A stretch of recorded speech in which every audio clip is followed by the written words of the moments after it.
30. Devotional Thoughts for Women, written by Monica Diaz, read by Belinda Sainsbury. A pleasant good morning, dear friends. Today, August the 18th, our devotional is entitled Asking as We Should. Prayer does not change God, but it changes Him who prays. Seren Kierkegaard. Rachel had not borne Jacob any children, and so she became jealous of her sister and said to Jacob, "Give me children or I will die." Genesis 30 verse 1. Jealousy led this Bible matriarch to feel that if she did not have children, she would die. Ironically, 5 chapters later, we discovered that after a very hard delivery, Rachel died.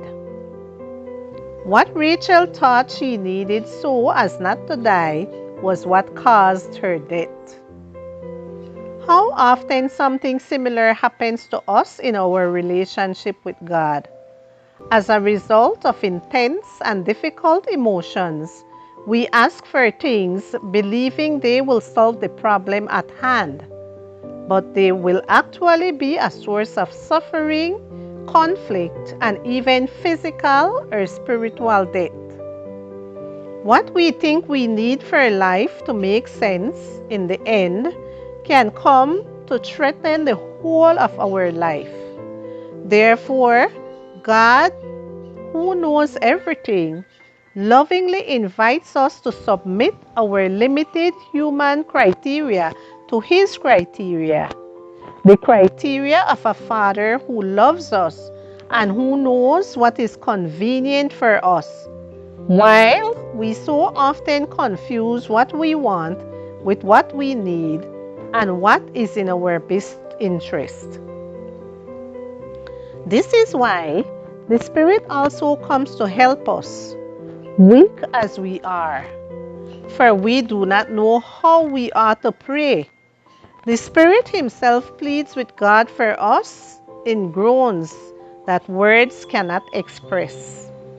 And God, who sees into our hearts, knows what the thought of the Spirit is, because the Spirit pleads with God on behalf of His people.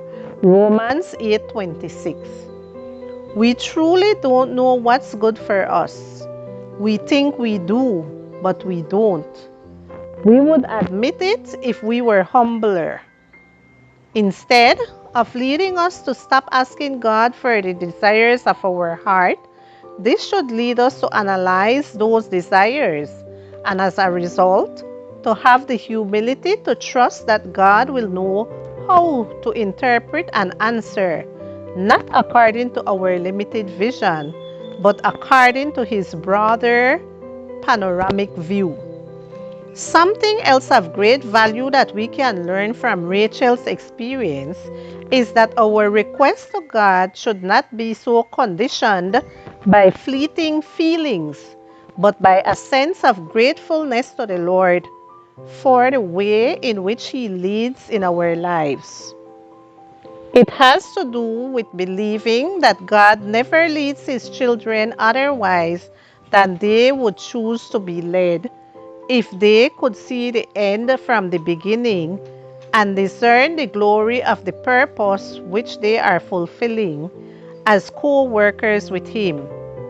That should be the filter for each of our requests because it radically changes our attitude. Likewise, the Spirit also helps in our weaknesses, for we do not know what we should pray for as we ought. Romans chapter 8 and verse 26.